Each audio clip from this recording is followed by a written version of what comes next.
Alright, so Proverbs chapter 7. This is me just getting caught up because I got tired and I got behind. And yeah. So chapter 7. My son, keep my words and I also can't speak because it's 10:11 at night and I lose my ability to speak when I'm outside of school, or just in general, because speaking is hard sometimes. So we'll try this again. My son, keep my words and treasure my commandments with you. Keep my commandments and live. Keep my teaching as the apple of your eye. Bind them on your fingers. Write them on the tablet of your heart. Say to wisdom, you are my sister, and call insight your intimate friend. To keep you from the forbidden woman, from the adulteress with her smooth words.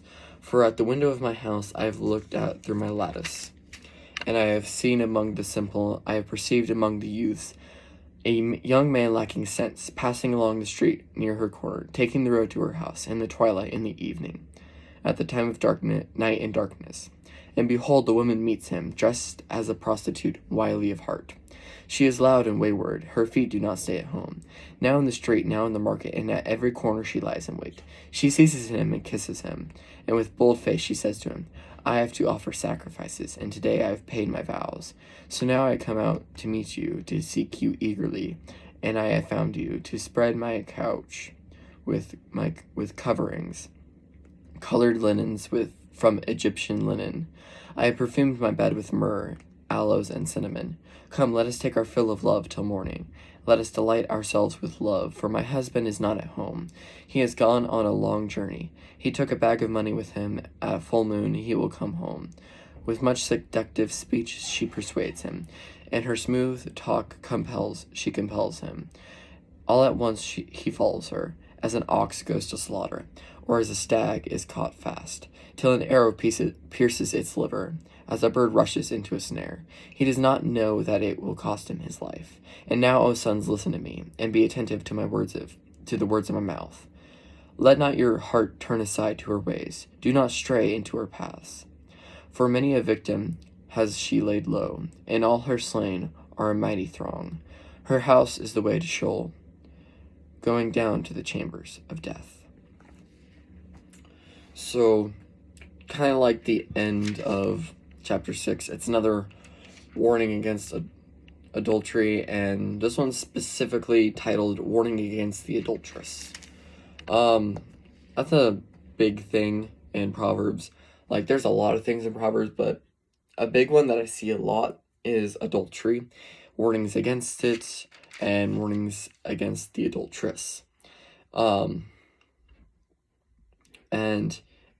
no matter how many times it's repeated, it's always good to read it. It's always good to apply it to your life. And we'll just kind of start going through it. So, kind of starts out saying that wisdom is your best friend, and it's very interesting in verse 4. Say to wisdom, you are my sister, and call insight your intimate friend. So, it's saying that wisdom and insight is so important that it should be family, and it should be nothing less. It should be so important to you. And it's saying that it'll keep you from the forbidden woman in verse 5. To keep you from the forbidden woman and from the adulterers with their smooth words. And then it's kind of like a narrative from a man looking out on the streets, looking through the window, looking out through my lattice, he says on verse 6. Verse 7, I have seen among the simple, and I have perceived among the youths, a young man lacking sense, passing along the street near her corner, taking the road to her house, in the twilight, in the evening, at the time of night and darkness. So we'll stop there for a minute. So, the simple, the youths, a young man lacking sense. So, he's saying he's seen among the people that don't have wisdom. And as we go on, we'll see how the people without wisdom automatically fall to her subjection. Like, it's not even a competition. It's like, I'm going to make a comparison. Hopefully you understand it. It's like, I'll do a better one if I can. It's like a middle schooler, a 5th grader, maybe like 4'8", about 75 pounds, not very big, going up against a 6'5" high schooler, 230, full of muscle. There's no competition. It's over before it started. The kid stands no chance. The high schooler's gonna cream him no matter what.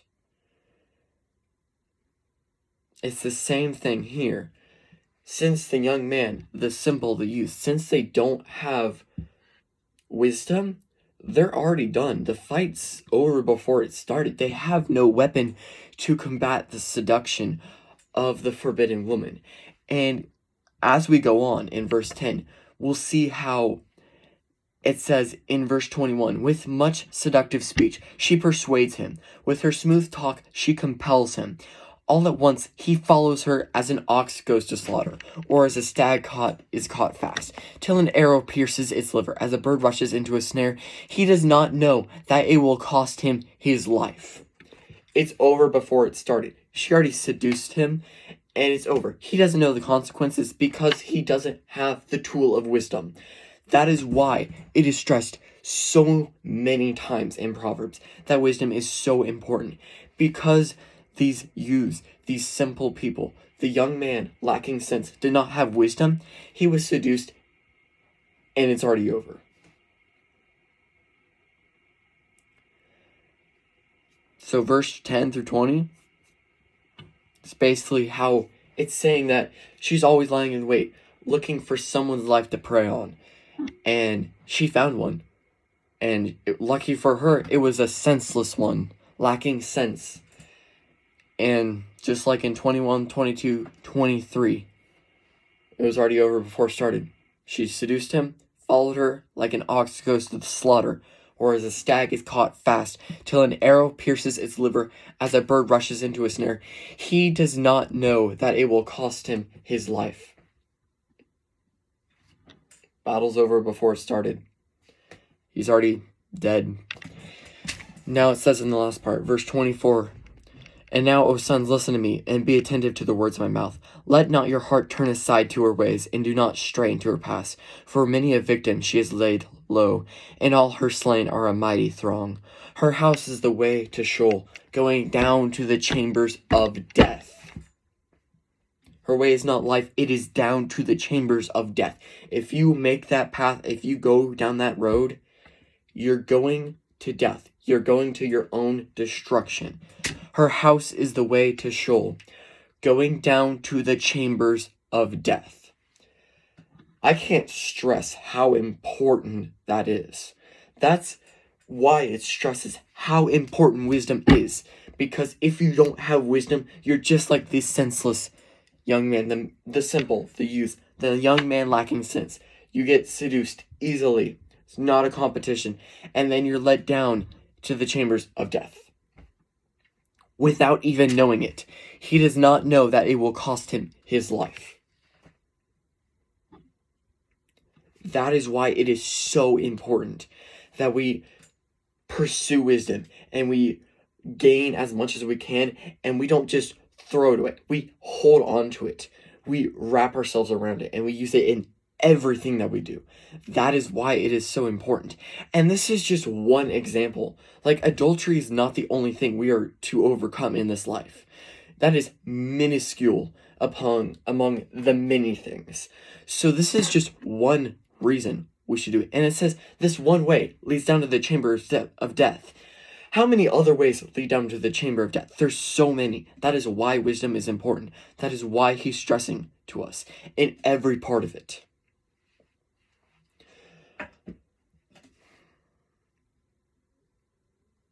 Guys, this is why wisdom is important. This is why Proverbs was written. This is why God gave us this book.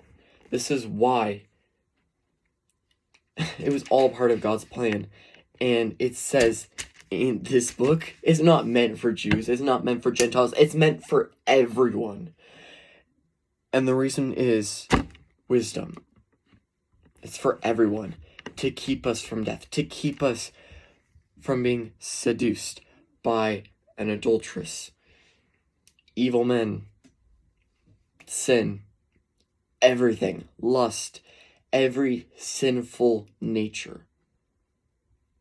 And this is the beginning. This is our guide through life. Not just Proverbs, the entire Bible. Now, Proverbs is the book of wisdom, but there's also so much in the Bible that's important. But I think that the beginning of our journey starts with wisdom. And wisdom starts with the fear of the Lord. And it's so important, and I can't stress it enough, how important it is. All I can hope is that you find for yourself how important this is. You read Proverbs, you gain wisdom, you go out and you cling on to it, and you use it in everyday life, every situation. It's so important to me that I have a little book of Proverbs that I carry around with me. It's the whole New Testament, and then it's Psalms and Proverbs. I carry that little book with me everywhere I go. I carry it around every day at church camp. I carry it to work. I'm going to carry it to school. I carry that thing everywhere with me because it always has an answer to my problems.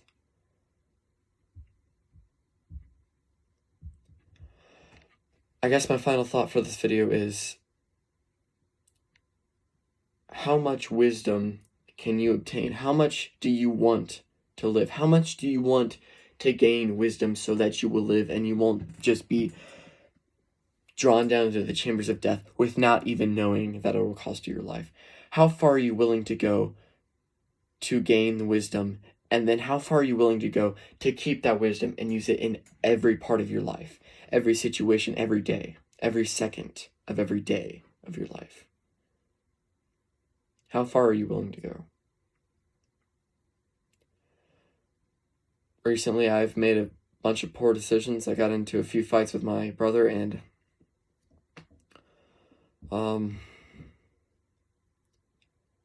I'm going further than ever now to get back into reading Proverbs and a lot more books. That's why I'm doing this. So not only I am reading the Bible every day, but so I could spread it to others so they won't make the same mistakes that I have, and so they'll have a chance of living as everyone deserves.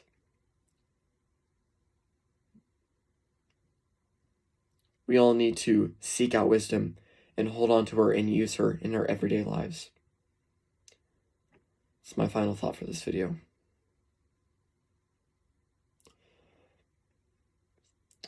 That's all I have. Later.